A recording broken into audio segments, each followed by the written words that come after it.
So unfortunately, we had a doe that passed away, and since we are now members of the Scrapie Flat Creek program, we do have to send a sample in. So we have Dr. Molina here today from the USDA obtaining the sample from Birdie. So we need to get lymph nodes and obex, brainstem. So the first thing we'll have to do is remove the head.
Those little babies.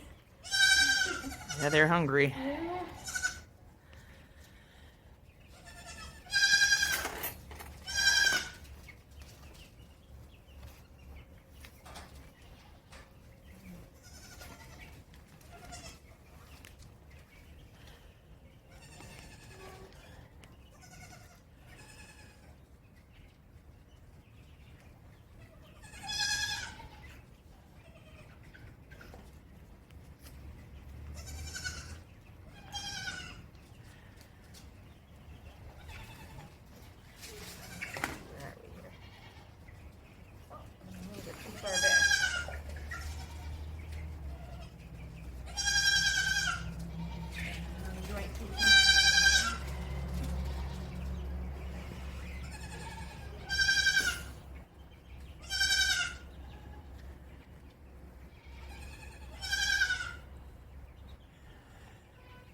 Such a little tiny head here.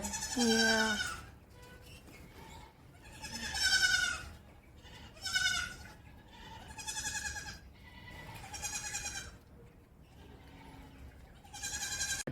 Okay, so we're looking for the retropharyngeal lymph nodes. These are lymph nodes that are at the back of the throat.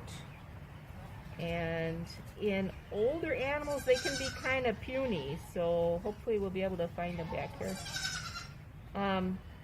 It's sometimes easy if you're not used to looking at lymph nodes to confuse them with the salivary glands, so you have to make sure you're getting the lymph node and not a salivary gland. You can kind of feel it's like a bean-shaped little structure in here.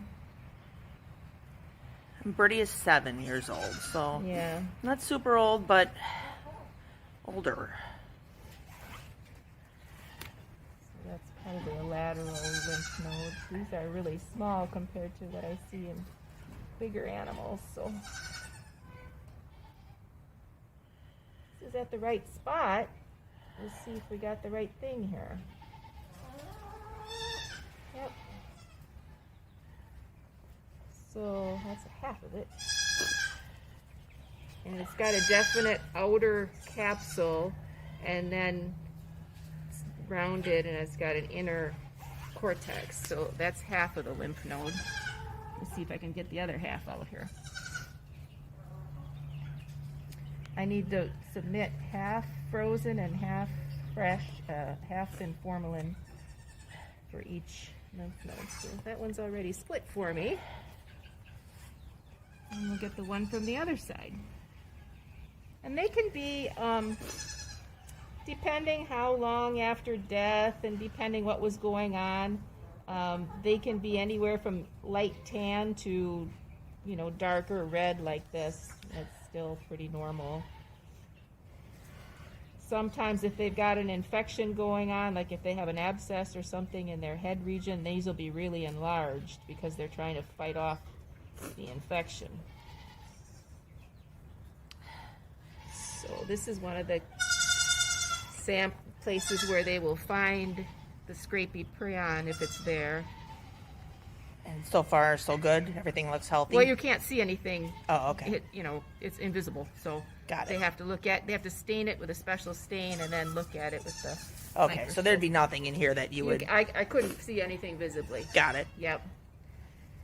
And now we have to get a sample of the obex, which is part of the brain, and we can actually get that sample through this is the foramen magnum, which is the opening to the back of the skull where the spinal cord goes through. We won't have to, hopefully, open up the skull because we can get our sample through here because the sample is very close to our... You can actually see the start of it here, the start of the obex. So we just have to get everything, cut the spinal nerves and get everything loosened up. Make sure it's all freed up. And then I think I'll actually use my little grapefruit knife. It's a handy tool to get in far enough to get a good sample. Make sure this is all loose.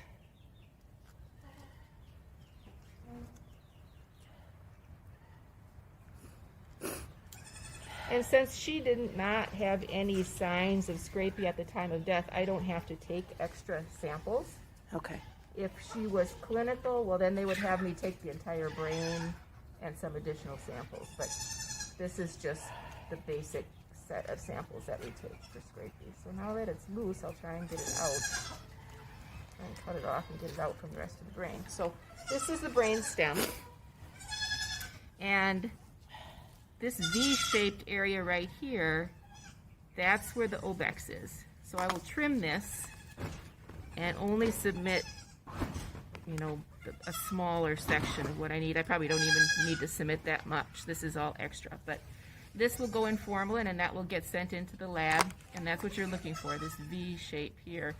And they section through this and look in the particular region there in the obex for the prions when they stain it. So those are our samples. I also have to take her ears because her identification is her tattoo. So I have to submit her ears with with this. So I will just cut those off and put them in the jar of formalin. I'm going to make sure, I'll have to clean them off and make sure I get the tattoo included in the sample jar. If she were to have tags instead, I would have to submit the tags along with a little piece of tissue because what they'll do is if they get a positive, they will match it to the tissue that's attached to the identification. Got it. So that's it.